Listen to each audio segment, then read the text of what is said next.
It was founded in 2004 out of feeling that Israeli academic institutions have got off the hook despite their deep complicity in planning, implementing and whitewashing Israel's violations of international law and war crimes against the Palestinians.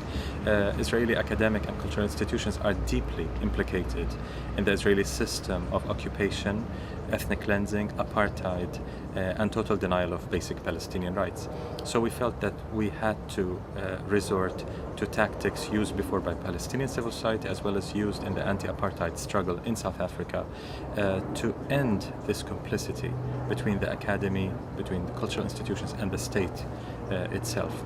A year after the PACBI, Palestinian Academic and Cultural Boycott Campaign, came into light, the BDS campaign was launched, the Boycott, Divestment and Sanctions campaign on July 9th, 2005, 6 years from yesterday. So we're just commemorating the 6th anniversary. And that BDS call was signed by a huge majority of Palestinian civil society. The overwhelming majority signed the BDS call, and this includes Palestinians in the occupied territories of 1967, Palestinian citizens of Israel, as well as the majority of the Palestinian people, the refugees in exile, who were ethnically cleansed systematically in 1948 and ever since, and never allowed back home simply because they're not Jewish, they're the wrong type. So they were denied their basic right, as all refugees, to return home and receive reparations. The BDS call accordingly addressed the three basic rights of these three segments of the Palestinian people: ending the 1967 occupation, ending racial discrimination in Israel, and providing full equality to the non-Jewish citizens of the state, the indigenous Palestinians. Third and foremost is the right of return of refugees in accordance with UN Resolution 194. So the BDS call is based on universal principles of human rights and international law. As such, it opposes all forms of racism, including anti-Semitism, Islamophobia, and so on.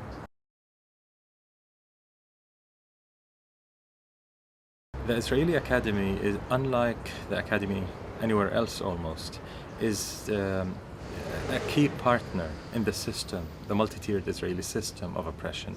So, for example, the recent war on Gaza, end of 2008, early 2009, when Israel was accused by the UN of committing war crimes, it was accused by major international human rights organizations of committing war crimes and of committing disproportionate force and collective punishment. But this disproportionate force was no coincidence. In fact, the doctrine used by the Israeli army in Gaza is called the doctrine of disproportionate force. It was developed at Tel Aviv University through workshops with the military industry, with the government. A series of workshops reached the conclusion that since Israel cannot effectively combat irregular resistance forces, as the Palestinian forces in Gaza, the most effective way to combat them, to suppress them, is through hurting the civilians, through punishing the civilians collectively, through damaging the civilian infrastructure so much that the civilians will do Israel's bidding, the hope goes, and pressure the resistance to stop. And this is exactly what Israel did in Lebanon in 2006 when it demolished most of the Dahiya al-Janubiyya, or the southern suburb of Beirut. And in fact, the doctrine of disproportionate force is also called the Dahiya doctrine, in reference to the southern suburb of Beirut. So it was used twice, in 2006 and then 2008-2009 in Gaza. This was developed at Tel Aviv University. So the planning for such a war crime was developed at Tel Aviv University. The Hebrew University, also Israel's most prestigious and important university, has one of its two campuses almost entirely built on occupied Palestinian territory in East Jerusalem. So it's not that Hebrew University is just whitewashing Israeli crimes, it's committing a war crime at that. It's in direct violation of the Fourth Geneva Convention. It has dispossessed Palestinians in occupied East Jerusalem, occupied their lands, and expanded its dormitories for its predominantly Jewish students and faculty. So it is committing a war crime itself. And there are Israeli colleges built on occupied territories other than Hebrew University, like Ariel College on the land of Salfit in occupied West Bank. It is necessary because everything else has failed. The international community, so to speak, with the total hegemonic leadership of the United States, which is Israel's main patron, partner, and defender, has made it impossible to hold Israel accountable to international law. So Israel has become truly a pariah and a nation above the law of nations. It is not held accountable to international law. It can commit massacres on the high seas, as was done against the flotilla last year, in Gaza, in Lebanon.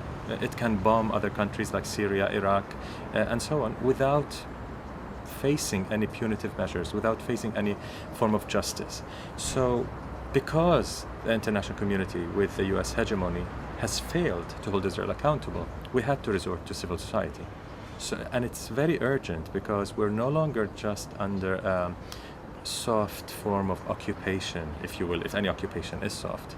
It is intensifying.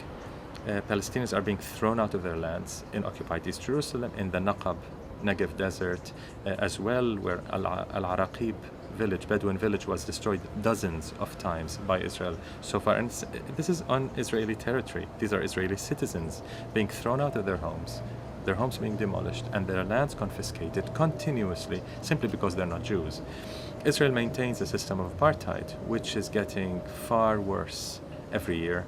And by that, we don't mean just an identical situation to what existed in South Africa, because apartheid is not a South African crime, it's a universal crime, defined in the UN Convention for the Suppression and Punishment of the Crime of Apartheid, which went into effect in 1976, as well as the 2002 Rome Statute of the International Criminal Court. It defines the crime of apartheid as a systematic, legalized, institutionalized form of racial discrimination, of suppression by one racial group against another. And this is exactly what Israel has done through many laws that discriminate against its non-Jewish citizens, whereby only if you're Jewish can you claim the state to be yours. It's the state of the Jewish people, not of its citizens. So if you're not Jewish and a citizen of Israel, this is not your state. You can never become a national of the state of Israel. You have to be Jewish to become a national of the state of Israel. And any Jew in Britain can be a national of the state of Israel, while a Palestinian born in Israel cannot become a national of the state of Israel. So this rudimentary form of apartheid, although it's nuanced, although it's much smarter than the literally black-white apartheid in South Africa, is still apartheid. But it's getting far worse. With Israel's siege of Gaza, 1.5 million Palestinian civilians, predominantly civilians, are being subjected to horrific conditions of siege, whereby basic foodstuffs, basic construction material, even musical instruments are denied. People are dying increasingly of cancer and of kidney problems and of preventable diseases because they have no access to advanced medical care in neighboring countries. They're not allowed to go to their colleges. Some students who have scholarships to go study in the UK or the US or other places have failed to make it to class because Israel has denied them. So access to education, access to health services, access to construction material to rebuild the hundreds and thousands of homes and factories that were destroyed is just not there. So Palestinians cannot even rebuild, cannot reconstruct their demolished reality that Israel destroyed in its aggression in 2008, 2009. So it's getting far worse. The siege is increasing, and Israel is intensifying its gradual still. It's not en masse, it's gradual ethnic cleansing of the Palestinians, especially in occupied Jerusalem and in parts of the Galilee and parts of the Negev desert.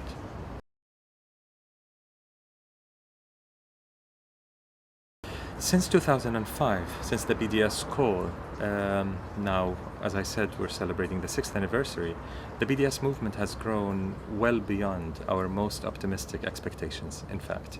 None of us could have imagined that after 6 years we'd be here, where we can pressure the Prime Minister of Britain to quit his honorary patron status in the Jewish National Fund, the JNF, because of its involvement in colonization and human rights violations, to have Veolia, the French company involved in the Jerusalem Light Rail and other illegal projects, Israeli projects, to cost it billions, literally billions of dollars worth of contracts, especially in Britain, in Ireland, in Sweden, in France and other places, to have Deutsche Bahn, the German government-owned rail company, withdraw from an Israeli project connecting Tel Aviv and Jerusalem because it passes through occupied territories. The first time ever a German company is forced to quit an Israeli project because of its illegality. So the BDS movement has reached the ivory tower.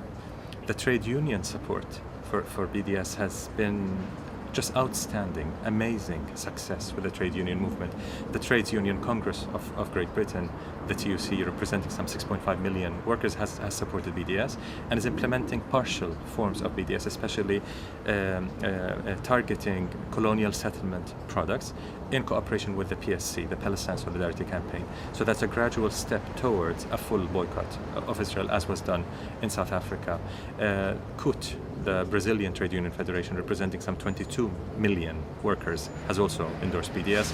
COSATU, the South African Trade Union Federation, the Irish Congress of Trade Unions, the Scottish, several unions in Canada, France, Belgium, Norway, India, Turkey. It's really, truly growing. So when I said optimistically a couple of years ago, our South African moment has arrived, many people are now believing it. The claim that BDS, that any criticism of Israel, any boycott against Israel is anti-Semitic, the claim itself is anti-Semitic. And this is because it equates between the Jews and the state of Israel.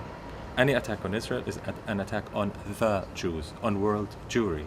Anyone who reduces Jewish people around the world to one monolithic sum that's equivalent and identified totally with Israel is an anti-Semite by definition. Because what they're saying is that all Jews think alike. All Jews are the same.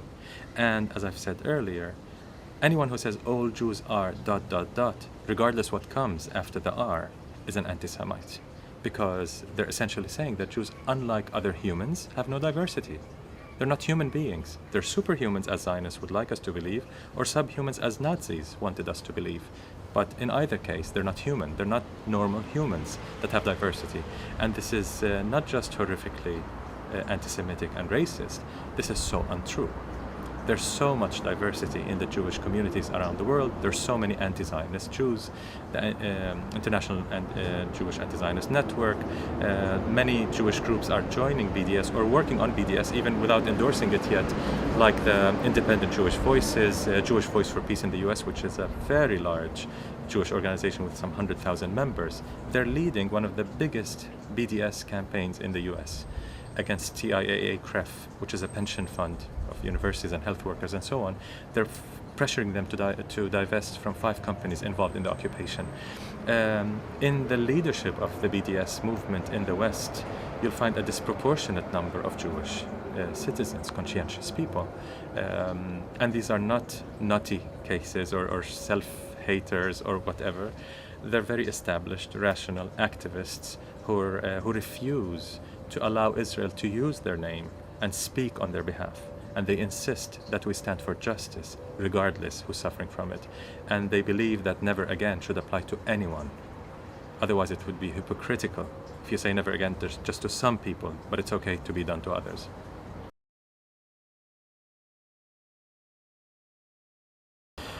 Since the war of aggression on Gaza, Israeli aggression on Gaza or massacre in Gaza, 2008-2009, an Israeli group supporting BDS has come into existence. It's called Boycott from Within, supporting the BDS call from within. And it's an increasingly important and influential group, still small, but increasingly influential within the Israeli public, especially in regards to cultural boycott campaigns. Boycott from Within has played a key role in convincing many artists, together with PACBI, not to come to Israel, to cancel gigs in Israel, to cancel exhibits, and so on. Also, there's the Coalition of Women for Peace, which is a coalition of diverse women's feminist groups in Israel that has supported BDS, and they produce an excellent resource for the BDS movement worldwide called whoprofits.org, which is as in who profits from the occupation. It's a database of most of the companies, international as well as Israeli, involved in the business of occupation, profiting from occupation.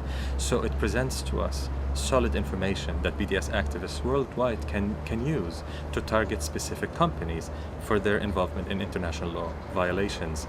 And there's ICAD, the Israeli Committee Against House Demolitions, and there's the Alternative Information Center. So there's a growing movement, if you will, of progressive, principled Israelis who are not interested in ending some form of oppression to whitewash other forms, like some on the so-called liberal Zionist groups who would like to end occupation simply to get rid of 4 million Palestinians and make Israel a stronger apartheid with an even more exclusionary and more dominant Jewish majority. That type of to put it mildly, morally inconsistent attitude is not really something that we can rely on. But our partners within Israel are principled. They're not like that. They support ending all forms of injustice, including inequality, ingrained, institutionalized, legalized inequality in Israel, or apartheid in Israel.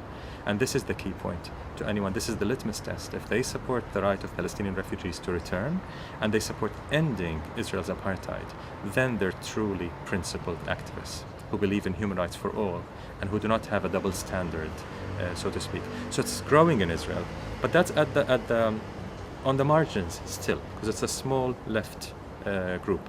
In the Israeli mainstream, the discussion about boycott has reached the highest echelons because they were so alarmed, especially by the cultural boycott, but not just the trade unions, the dock workers' action.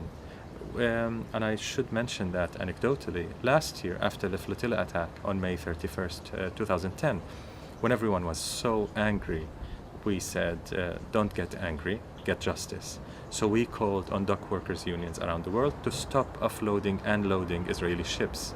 Besiege Israel's siege was the slogan. If they're besieging Gaza, we should besiege them and make the price higher for the siege of Gaza, rather than just getting angry and burning Israeli flags around the world. That's fine, but it's not enough. It's never enough. We have to have action, and we have to raise the price for Israel's aggression and forms of oppression.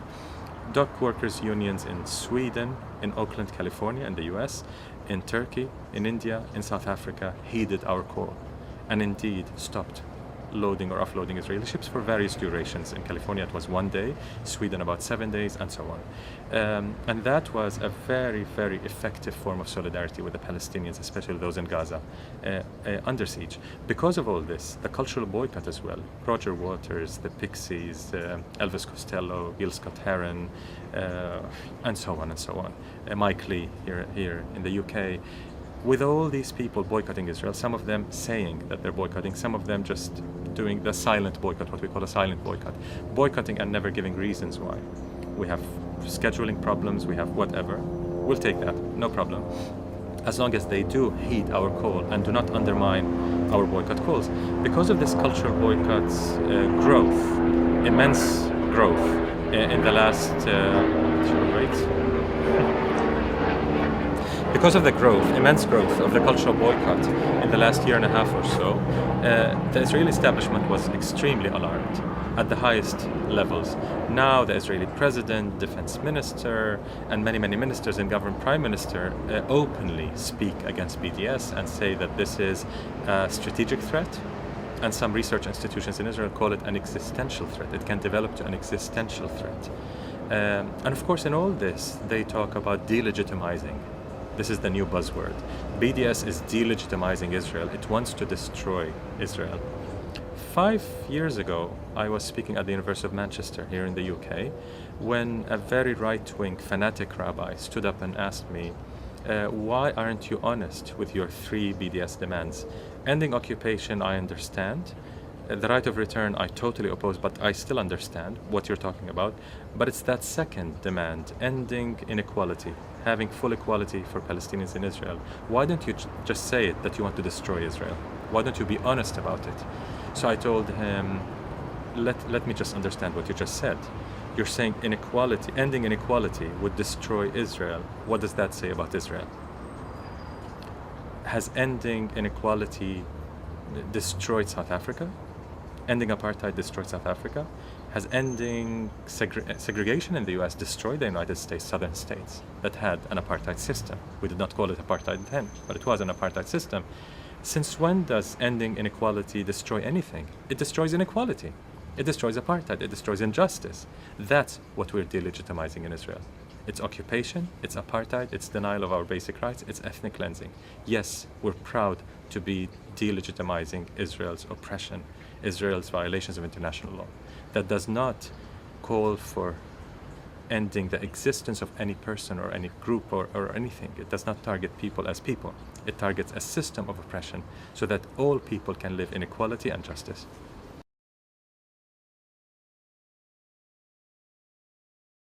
Resistance to oppression always alienates the oppressors. It's a rule in any resistance to colonial oppression throughout history. And the colonial community is never fond of it, of this resistance. They would like us to be complacent slaves who just take injustice as fate and just live with it, move on. Well, we won't move on. We'll continue resisting, and it will continue bothering them because it promises to deprive them of their colonial privilege. And no one is happy to give up simply their colonial privilege, as you know very well in Britain. It has to be pulled out from the colonial masters, that you can no longer be our colonial masters. We want to live in full equality and to have full rights. So yes, the great majority of Israelis are alienated by BDS, of course, and they band together, as some journalists called it, they circle the wagons, so to speak. And this tribalism becomes really extreme, and fascism is growing in Israel, as many leading academics and artists in Israel are saying. So yes, we know, but this happens in the beginning. This feeling that everyone is banding together and that the minority is dissenting, and the suppression of dissent in Israel is growing. There's an anti-BDS law being passed in the Knesset. It has not passed yet, but it's being passed in the Knesset, that would prevent any Israeli citizen from supporting the boycott. So talk about basic freedom of speech. Just supporting this morally consistent, non-violent movement would be a crime in Israel. Soon it might become a law that this would be a crime in Israel. So this suppression reflects that they're really scared. And while people are scared, they do band together until the price becomes much higher. And then you'll see cracks in this wall of silence in Israel and wall of complicity in Israel, where almost all Israelis are complicit, almost all. All cultural institutions, all academic institutions, all economic institutions, everyone is complicit, with very few exceptions. But we've seen it before. We've seen it in South Africa. We've seen it with the British colonial rule, French colonial. We've seen it before. When the publics do not pay a price, they say, well, we're enjoying the fruits of colonialism and apartheid and oppression. Why can't we continue? It raises our standard of living. And Israel is indeed having an excellent economic development year after year. It's almost completely integrated into Europe, into the world economy, and it's enjoying the benefits of billions and billions of dollars of your tax money, American tax money, German tax money, that's subsidizing its occupation and apartheid. So why should it stop oppressing us? Why should it question? Why should people question ending the occupation and oppression? Only when the price goes higher, as we're doing. And that's why BDS is truly alarming to the establishment, the colonial establishment in Israel. It promises to threaten their hegemony and their privilege. And once that happens, we'll see the dissents. That's what happened in South Africa. And we've studied the South African experience very closely, very closely. And we're in direct touch with leaders of the ANC, leaders of the anti-apartheid movement in South Africa as well as outside, in the international solidarity groups. And from that experience, we've learned that if we keep at it with moral consistency, with continuous pressure, the system will start cracking, and then we'll see a lot of dissent.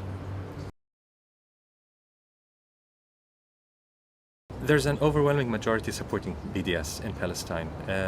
Truly overwhelming. I mean, the number of groups that are not supporting BDS are so few. A very short list of groups.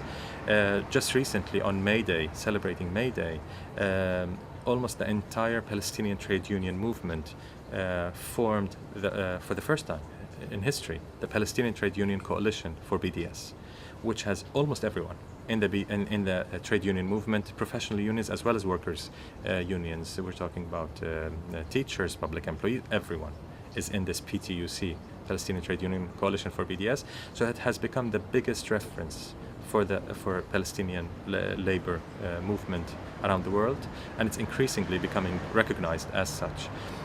So we're seeing BDS is growing tremendously. Now some people say, but if BDS really bites, the Palestinians will suffer economically because Israel will hurt them even more. It will become an even more aggressive colonial master, and it will punish them tremendously. And to an extent that's true. But again, the darkest era of apartheid in South Africa was the last stage. Truly the darkest period before the light.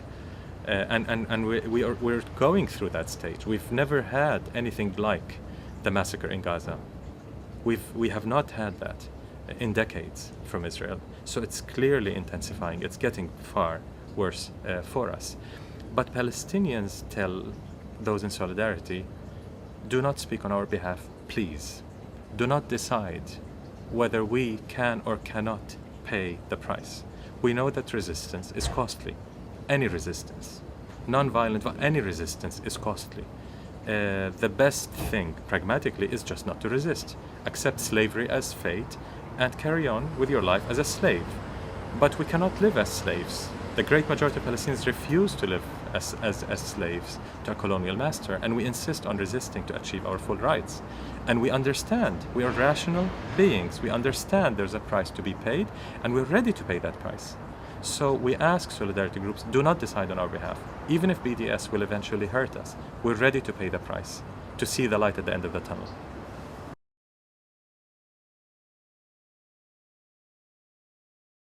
There's so many reasons why they should boycott Israel. First is because if they perform in Israel, if they entertain apartheid, they're complicit. So we're asking them not to be heroic, not to, join us in the barricades, as it were, to fight oppression.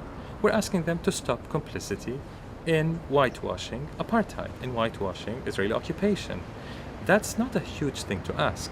Asking people don't be a partner in crime is not a huge favor that we're asking them to do. We're asking them to be morally consistent and say, I refuse to be part of covering up a system of oppression, of human rights violations. But some might say art is above politics. As artists, we sing, we perform, we make films, we paint. That's not political. We speak to all humans, and we talk about human harmony and peace and healing. Some are into this healing business quite a lot recently. And what our response is, well, if you're really interested in healing and peace and speaking to humanity, don't be part of inhumanity. Don't be part of suppressing human rights and of injuring rather than healing. Because if you come to Israel, regardless what you sing, you can sing about love or you can sing even about BDS, for all we care. It would not matter. Israel will use your presence to present itself as a normal state with a thriving culture, and just business as usual continues. So you will be undermining our non-violent civil resistance. You'll be crossing our boycott picket line. So we're asking people, do not cross our picket line. That's a basic moral obligation that we're asking you. If you feel more inclined to help our struggle, then there are many other forms you can help it with, like spread the boycott and convince your friends to boycott, and convince your association, artistic association, to boycott and to divest from Israel, companies profiting from Israel, and so on. But at the minimal level of human decency, you should not be entertaining apartheid. You should not be allowing your name to be used to cover up Israel's human rights violations.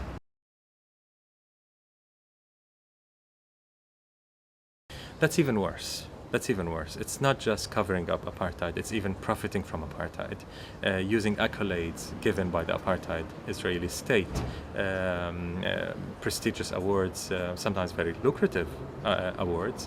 It shows complete disregard for our suffering, of Israeli oppression of the Palestinian people. Even people who come and accept awards from the Israeli state and speak against the occupation as if that makes it okay.